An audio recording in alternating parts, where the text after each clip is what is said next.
Recording in progress.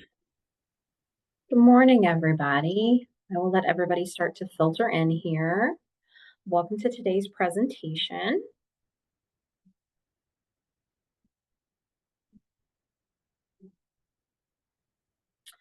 So please remember that the contents of today's presentation were developed under a grant from the U.S. Department of Education. However, these contents do not necessarily represent the policies of the U.S. Department of Education, and you should not assume federal endorsement. It's very important to remember that. Family Matters is not a legal service agency, and we cannot provide you with legal advice or legal representation in any way. So any information I share with you today should not be any information I share with you today should not be intended as legal advice or representation or a substitution for legal advice. Family Matters Parent Training and Information Center is the PTIC for the state of Illinois. We serve parents, caregivers, students, self-advocates, everybody across the board that would need help understanding the special education process. So under IDEA, every state must have at least one parent training and information center, and we are lucky enough to hold the grant to serve the state of Illinois. If you'd like to know more about parent centers and their role in helping you understand your educational rights, you can visit the Center for Parent and Information Resources, or the Parent Center Hub, as we call it, or our Family Matters PTIC website. So my name is Abby Mars. I'm a transition facilitator and a Charting the LifeCourse ambassador here at Family Matters. I identify as a lady. My pronouns are she or her. I have brown hair, round face. I'm middle-aged. I'm also a mom. That's first and foremost my proudest part of my identity. I have 4 children. 3 of which had a special education plan while they were in school. I'm also a scout leader. I do something called inclusive scouting with Scouting America, formerly Boy Scouts of America. I'm a Special Olympics coach, as you can see in the picture. And I'm a mom. I'm a happy mom and a happy wife. So we do lots together as a family, and disability does help shape our family, and we're proud of that.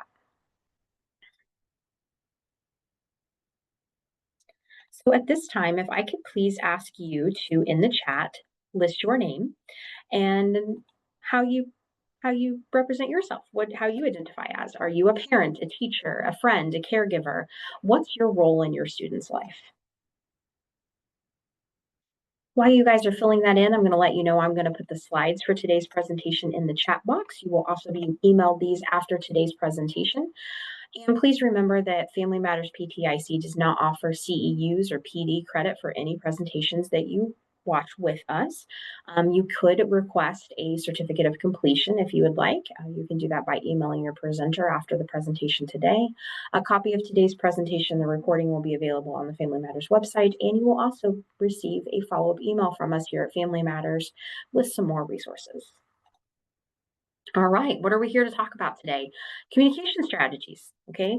So building collaborative partnerships for student success. So communication is key. We have all heard that saying many, many times before, right? Communication is key. So yeah, let's talk a little bit more about communication.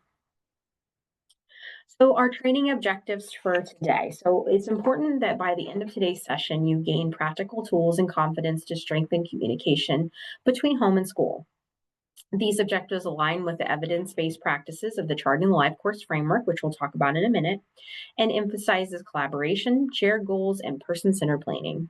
Today's training emphasizes actionable tools you can implement immediately, including email templates, meeting strategies, and trust-building techniques. So let's talk a little bit about this. We're going to talk about communication principles, using Charting the LifeCourse framework to help you with that, some real-world application, and overcoming some communication barriers. All right. Why does communication matter? Why is communication key? And you're welcome to put the answer to this question in the chat box, but tell me why you think communication is key.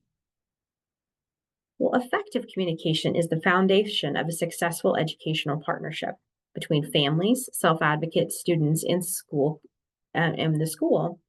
When we communicate effectively, we show the intent, and it helps the student thrive. It's not about how often you communicate. It's about creating a meaningful dialogue that supports the student's strengths, needs, and vision for the future. So, a parent who communicates weekly through a home to school notebook sees constant progress in behavioral goals because the teacher and the family reinforce the same strategies. The alignment reflects the Charting the Life course trajectory tools towards a good life and ensures every interaction moves the student closer to full potential. So, good communication builds trust. Okay, the more we communicate with one another, the more we build that trusting relationship. It reduces misunderstandings, meaning you know exactly what to expect of your student and what exactly the family should expect of the educator. And it benefits the student directly. All right. So if something happened at home that you think might affect your student the next day, if you include that in some type of communication to the teacher or to the professional, that's only going to help your student. All right.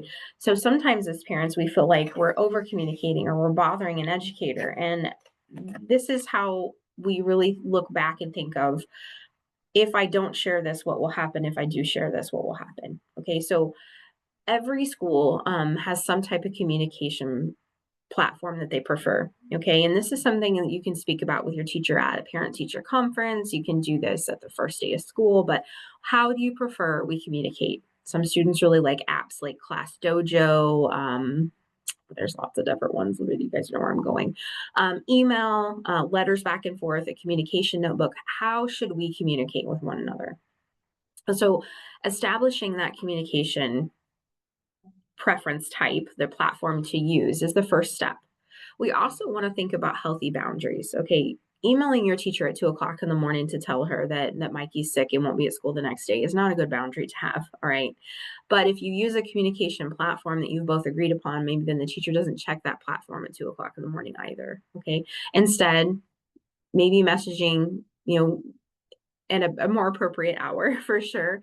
And an understanding, who I should communicate this about. If Mikey's not going to be at school, should I communicate this to the school secretary, to the bus driver? Like, who do I need to talk about this with? But when we communicate, things work out better. That's proven. So let's talk about understanding perspectives. All right. So everybody on that on your student's team brings something to the table. All right. So families bring lots of things to the table. They understand their child on a level that an educator will never understand that child. Okay, that they're part of their family. They know their history, their personality, and their preferences. They also have insights into the world outside of school. Okay, remember, we're at school for 6 hours a day, sometimes 7 hours a day. Where are we the rest of the time? There's certain things about a family's culture that are important to the student as well. Okay, so what are their family values? What types of people are within their family unit? What are those people's roles in the student's life? And long-term vision. So they're going to have their long-term vision for their student. As an educator, you may only be in that student's life for 9 months out of the year, maybe more than that, but you're not going to be there every day for the child like their family is. So families can bring a lot to the table, but so do professionals. So professionals bring educational expertise in the curriculum, the instruction, and the assessment, behavioral strategies they've tried before with other students that might be effective for your student, knowledge of services and legal requirements under IDEA, and experience working with diverse learners. So effective collaboration happens when we recognize that both families and professionals bring essential expertise to the table. With the Charting the Life course framework, we encourage everyone to consider the whole life context of the student. So not just what they do at school, but that their home, their community, with their friends, creating a complete picture that leads to better outcomes. When a parent shares their child's when a parent shares their child performs better after a sensory break, and the occupational therapist validates this by giving them a break before they do a certain task, this collaboration leads to measurable gains in engagement. So encouraging curiosity and empathy between teams members strengthens relationship and creates meaningful change for the student. So we don't always know exactly what to communicate, what information is too much, but it's better to err on the side of caution. If you start to receive information back from, let's say, the math teacher, that Mikey is really struggling during math time, ask questions. Okay, what about math is different? Does math happen before lunch or after lunch? And then you as a parent are going to know, well, Mikey takes medicine at lunch. I wonder if Mikey's medicine is struggling to keep up if it's happening before lunch. Or maybe you as a parent know that he's really been struggling with homework and math too. And when you communicate this back to the teacher, then we start to see the whole picture happening. The teacher then can then communicate back, okay, when Mikey's in the community with you, does he help you count money? Is there a bigger math issue than just what's happening right here at school? So let's talk about some communication strategies.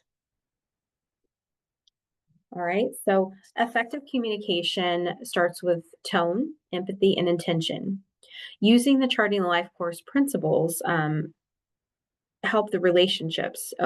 We can help build partnerships with both families and educators so that they both feel respected. So start with a shared goal. So we all have the same interest, and that's for your student to learn well in their environment. So begin conversations by acknowledging that what's working. Okay, don't start off with what's bad. Let's say, Johnny really likes math class. He enjoys your class. He has friends that help him. He thinks you're a great teacher. Start out with that, but then use plain language. So avoid any type of educational jargon that might create barriers. So as an educator, we have to remember, my husband always says, stop speaking IEP to me. And I think we don't realize that we're doing it. But when we use acronyms and abbreviations, sometimes that parents will very much want to understand, and they want you to know that they're a part of the team and that they understand what's best for their student. So they may pretend to know what you mean, but not necessarily do, or they're not as fluent in it as you are. So try to avoid any type of jargon. And keep written recordings of meetings and follow up anything with writing too. We always say that, right? But ask clarifying questions. Don't assume anything, and don't wait for problems to arise. Communicate regularly so that doesn't happen. So, create a schedule to check in about your student that works for you and works for the educator. Okay, you don't have to check in every single day, maybe once a week. Share the good, not just the bad. So a teacher could write home, Mikey's done really great in spelling this week. He really likes to help the other students. Parents want to hear the good. Okay, that helps to build that trust in that relationship. But you could start off with, as a parent, maybe last night Mikey had significant homework problems. You guys did homework for 2 hours. Mikey's in second grade. That's not appropriate. So you're not going to start off with, I cannot believe you assigned this much homework. This is a ridiculous way to teach my child. That's not a good productive way to start off, okay? Because I guarantee the teacher's intent is not to take up all your evening with homework, all right? She's at home with her kids too, and she doesn't want to be doing homework all evening. That was not her intent, all right? So let's start off in a more productive way. Hi, Mrs. Smith. Mikey is really liking your class this year, but we've started to see a little bit of a problem with homework. We're spending a lot of time doing homework in the evening. He brings home multiple pages. Is this typical? Should he be bringing home this much work? Should it be taking it this long to do this? Should we have a meeting to talk about this? That's a more productive approach to this, right? It's more effective this way. You're not pointing the finger and blaming anything on the educator, and the educator isn't turning around and blaming anything on you because Mikey's not completing those pages of homework. So the educator might return back to you, Mikey's bringing home this work because he's not finishing during class time. I see that he's very distracted. So this opens up a communication dialogue back and forth that can then solve problems, all right? And if you're having this conversation over the phone, we'll just follow it up with an email afterwards. Thanks for talking to me, Mrs. Smith, about Mikey. I know we're going to sit down and have a meeting, hopefully sometime this week, to talk about how he's struggling in math. So it opens the door to problem solving, and it doesn't shut the door by accusing someone of doing something wrong. Okay, let's do a short knowledge check. If you guys don't mind, you can put your right answer in the chat for me, but effective communication balances honesty and respect. It celebrates wins, addresses concerns promptly, and always focuses on collaborative problem solving.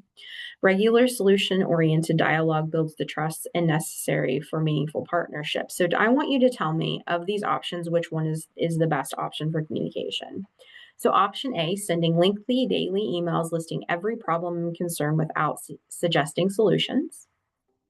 Option B, waiting for an annual IEP meeting to discuss concerns, questions, or challenges. Or option C, sharing success and challenges regularly using respectful, solution-focused language. Which would be the best option? Is either an educator or a caregiver or parent coming to the table?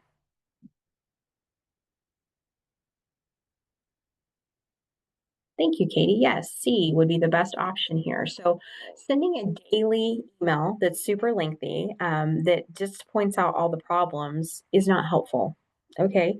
It just takes up time and doesn't get us to an end productive goal, right? So, instead, maybe checking in, like we suggested before, this is what's going on, this is what we're worried about, this is what's going well, could we talk? Instead of sending a daily lengthy email every single day. Option B, just waiting for that one meeting a year, lets everything build. So by the time you get to that IEP meeting, you're frustrated, you're angry, you're concerned. So here you can see you will get a copy of this in a better format that you can copy and paste, but we have an example here of just a short email you could send as a parent to a professional. So I hope you're doing well. I want to take a moment and check in on regarding Mikey. He mentioned briefly that he's struggling in math, and we're seeing a lot of math homework problems. Um, I've also noticed that sometimes he gets frustrated when I talk about his math. So you're giving a whole picture perspective on the issue that you're struggling with Mikey, and then you're asking the teacher to write you back if they see the same concerns and maybe possibly make some time to talk about the problem. So very short email. As an educator, I'd love to get this from a parent instead of the parent just continuing to struggle every single night. So that's one of the biggest things that we get here around this time of year at Family Matters. Parents will call and say, I'm really concerned. The teacher is sending home mountains of homework every night, and we're staying up till 11 o'clock doing it. And that's when I will tell a parent, take a deep breath, because tonight you're not going to stay up until 11 o'clock doing homework. Okay. Instead, this is what we're going to do. I want you to sit down and think about, when you sit down with Mikey and do the homework, what are the problems that you're seeing? Is he struggling to follow the steps? Is he getting distracted while he's doing it? Because if he's getting distracted at home while he's doing it, chances are that the same thing's happening in the class. Is he shutting down? Is he presenting work refusal? These are all things that are not typical of a student to do while they're doing homework. Homework should not take you until 11 o'clock to do it at night, all right? About 20 minutes for a elementary school student, and maybe a little bit more for junior high and high school, but it should not be taking until 11 o'clock at night. This is a concern, okay? And like I said before, your teacher did not assign homework for you to be staying up till 11 o'clock at night doing it. Okay, they know that you have after school activities like sports or scouts or band or anything like that. They're not wanting to take away from your family time by doing homework. But if you are struggling that much to do homework, that's something you need to communicate back to the teacher so they understand. It could mean there's a bigger problem we need to address. But we want to do that communication in a way that works, in a way that's respectful. So I want you guys to really consider some barriers to communication. So some barriers might be, some prefer written updates, others want face-to-face conversations. So mismatches can cause frustrations.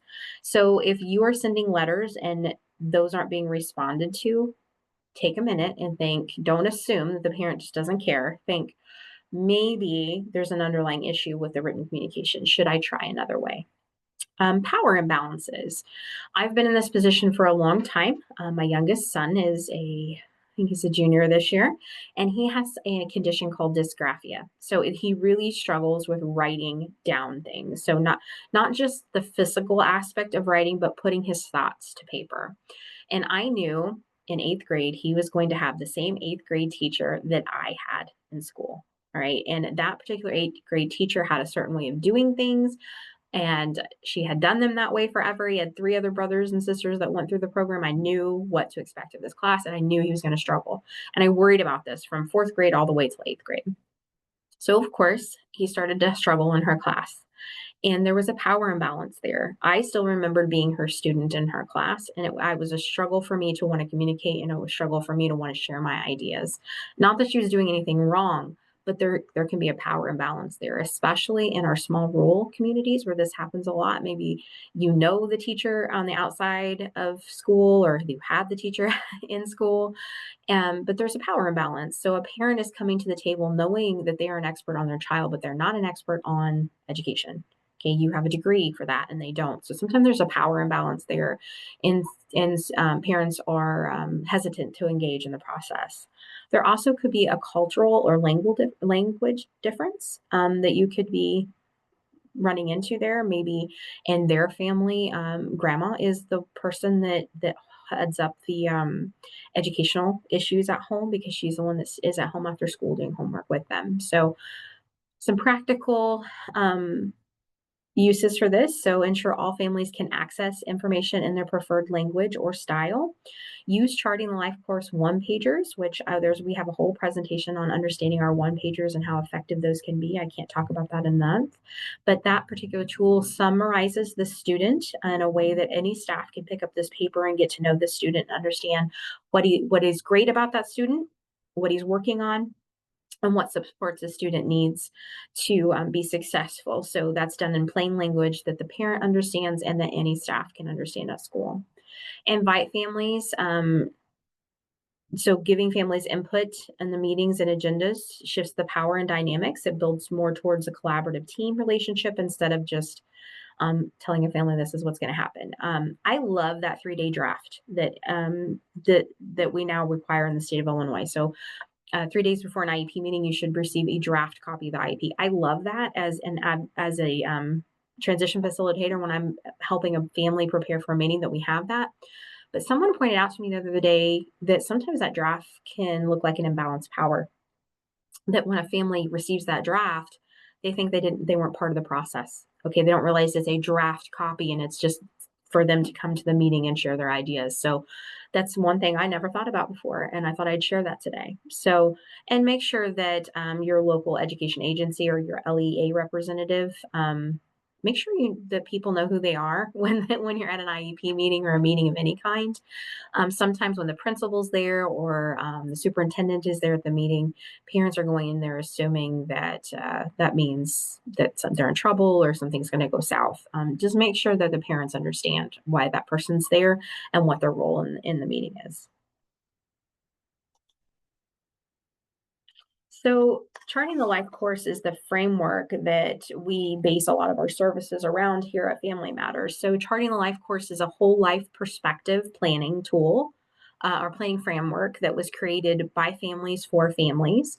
It was created from the University of Kansas City, Missouri, and it has a lot of free resources and tools that families can use. So it's not just for students with disabilities, it's for any particular person to try to plan their whole life. So an IEP is a plan for what's happening at school. And then when you get a little bit older, you also get a transition plan included in your IEP that prepares you for life after school.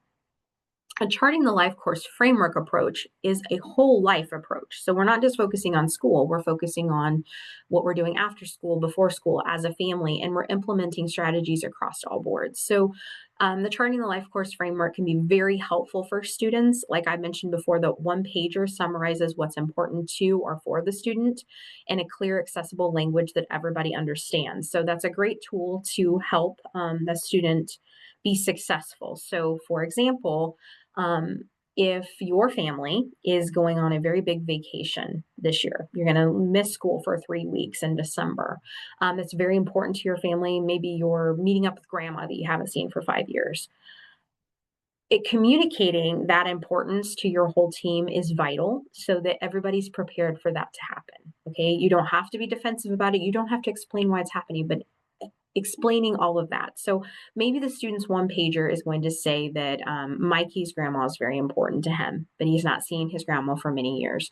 So having that integrated into that one-pager tool is going to help the team understand why missing school for 3 weeks is important and what we need to do to prepare for that. The integrated star, or the integrated support star, is a great way to map our successes and what we still need to get to do the goal that we're having.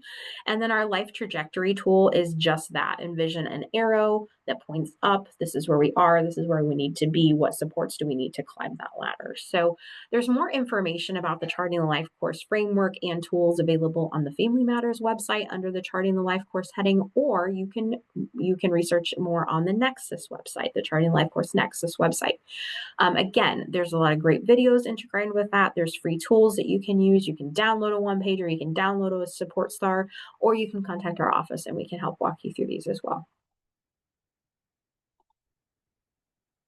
So some essential resources today, of course, is us here at Family Matters with our website, the Illinois State Board of Education. Cadre Works, they're the Center for Appropriate Dispute Resolution and Special Education. Charting the Life Course, Illinois Lifespan, and understood.org. So you will get a copy of today's presentation as a PDF, and you will be able to access these websites from this tool. A little bit more about Family Matters. We're here to help you, whether you're a professional, caregiver, or self-advocate, understand the special education process. We do that in a lot of different ways. Free training and workshops like what you watched today with us on understanding rights and advocacy. We do one-to-one support to help families, professionals, or self-advocates navigate IEPs, 504 plans, or my specialty, transition plans. Our resources align with the Charting Life Course principles for lifelong planning, and we do help with guidance and understanding other forms of dispute resolution. However, we are not a legal service, so we do not provide you with direct support when navigating the dispute resolution process. So more information about here, we're here to partner with you, whether you need help preparing for an IEP meeting, understanding your rights, developing communication strategies, or planning for your child's future, feel free to reach out. All right, so we are a federally funded parent training and information center, which means we have to collect lots of information. So before we wrap up today's session, we'd like to ask you to please just take a moment to complete the survey by scanning the QR code here. Your feedback is incredibly important to us here at FMPTIC. Every time we deliver a training, we want to make sure it truly meets the needs of the families, educators, and professionals and self-advocates. By filling out the survey, you help us to understand what's most important and helpful, where we can improve, and what topics you'd like to cover in the futures. Surveys also help us keep our funding as a parent training and information center. The data we collect shows our federal and state partners that families and schools are using and benefiting from our trainings. In other words, your voice in this survey not only improves our work, but it also ensures we can continue offering free resources and workshops to communicate across Illinois. It's a short survey. You can take the survey by the QR code, or you will be prompted after today's presentation. Okay, at this time, I'm going to pause the recording and we can take a few questions.